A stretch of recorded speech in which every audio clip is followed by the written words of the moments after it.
안녕하세요. 대단히 반갑습니다. 수필 읽어주는 남자 자한형 이종수입니다. 이번 시간은 342번째 시간으로 유붕자원 박내면 불력낙화라는 수필을 읽어드리도록 하겠습니다. 유붕자원 박내 불력낙화.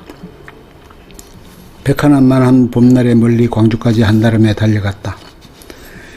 계절의 여왕이라 봄이라 상충객들로 도로는 몸살을 앓는 듯 보였다. 자동차는 가다 서다를 반복하고 있었다. 실록의 푸르름이 사방에 펼쳐지고 있었다. 봄꽃들은 이미 한 차례 전성기를 지냈고 새로운 잎들이 서로 시샘하듯 그 자태를 뽐내는 상황이 연출되었다. 어제 전화로 연락을 하니 흔쾌히 시간을 할애하면서 그 친구에게서 문자가 유붕자원 박내면 불력낙호라고 왔다. 이 말은 논어의 하기편에 나오는 글로 너무나 유명한 경귀였다. 멀리서 친구가 찾아오면 어찌 즐겁지 아니할 것인가라는 의미를 담고 있다. 오랫동안 기대했던 바였었고 어렵사리 시간을 내어 달려간 것이었다. 워낙 바쁜 사람이라 오후 일정도 골프를 하는 것으로 잡혀 있었다. 오후 6시경에 한적한 음식점인 섬진강에서 해후했다. 28년 만의 만남이었다. 초급 장교로서 군생활을 시작하던 시기였고 나는 말년을 맞이하고 있던 때였다. 친구는 결혼을 한 상태였고 바쁘게 서울을 오르락내리락 했었다. 부인이 되는 이가 교직에 종사하고 있어 따로 떨어져 살았던 것 같았다.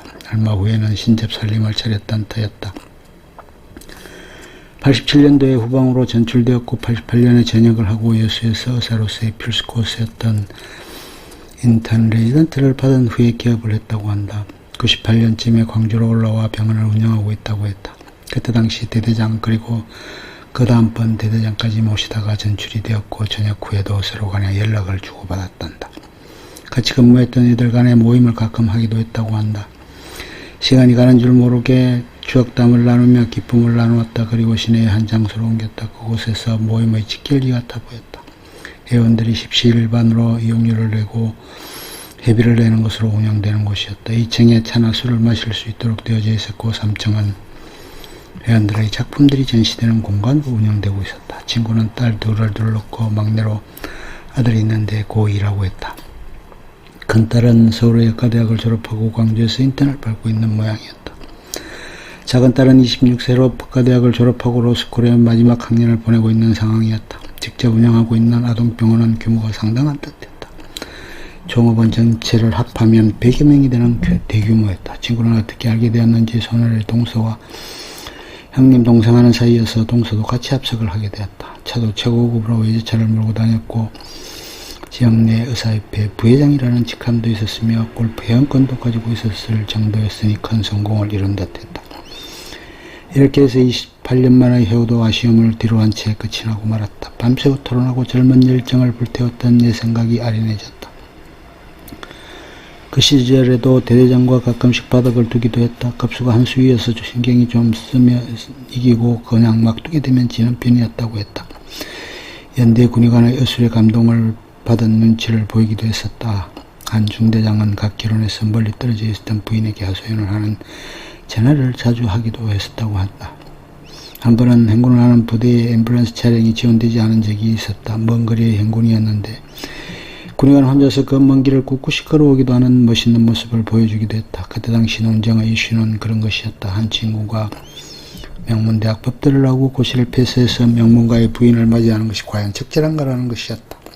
군의관의 주장은 그것은 스스로를 속이는 것이고 속물적이라는 것이었으며 그것은 결코 바람직한 길이 아니라는 논지였다. 반면 나는 충분히 그럴 수 있다는 부분이었다. 열심히 노력하고 공부해서 그렇게 훌륭하게 되었다면 향후 앞날의 출세를 위해서 재벌 가든 명망 가든 그렇게 조건에 맞는 결혼을 하는 것도 현실적일 수 있지 않느냐는 논리였다. 사랑도 없고 애정도 없는 상태에서 조건을 보고 결혼하는 것은 어떤 의미에서는 자신을 파는 것과 같다고 되었다. 내가 주장했던 바는 그렇게 열악한 환경에서 공부해서 성취를 이루었다면 그렇게 좋은 조건의 여자를 맞이해서 향후의 생애도에 있어서도 도움이 될 수도 있다는 의미였다. 좀 더 나은 상황에서 인생을 시작하게 된다면 제대로 된 더 높은 성취를 이룰 수도 있을 것이고 그것이 더 좋은 방향으로 도움이 된다면 보다 더 나은 것이 아니겠는가 하는 것이었다. 어떤 명목이었던 간에 별로 설득력을 가지긴 힘든 논리였다.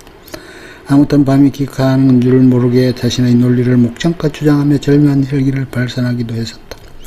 임상 경험이 없는 상태였기에 여러가지 애로도 많았고 많은 경험을 축적한 후 향후의 의사생활에 밑거름이 되는 진료 경험을 쌓는 기회가 되기도 했으며 조직생활을 통해 사람들과의 관계와 처세를 익히는데도 군생활은 여러모로 도움이 되었을 것이다. 충분히 공부를 하고 전문의에 입대하는 것도 되어나온 방법일 수도 있었다는 자책도 있었다.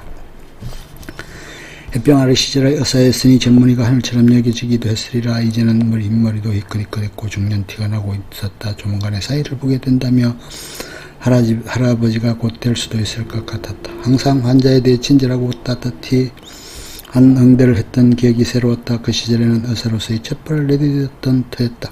지방에서 올라오는 기경길도 길이 막혀서 제 속도를 내지 못하는 상황으로 힘이 들었다. 그렇지만 충분한 그럴 만한 해우였기에 얼마든지 감내할 수 있었다. 성현 공자가 논의 첫마디에서 때때로 익히고 배우면 이 또한 기쁘지 않은가로 어느 학자는 정말 평범한 말인데 그것이 첫 말씀으로서 지나치게 평범하다 생각했었는데 세월이 지나고 보니 그렇게 딱 들어맞는 말이 없었고 결코 가벼이 여길 수 없는 경구였다는 회한을 토로한 글을 읽은 적이 있었다.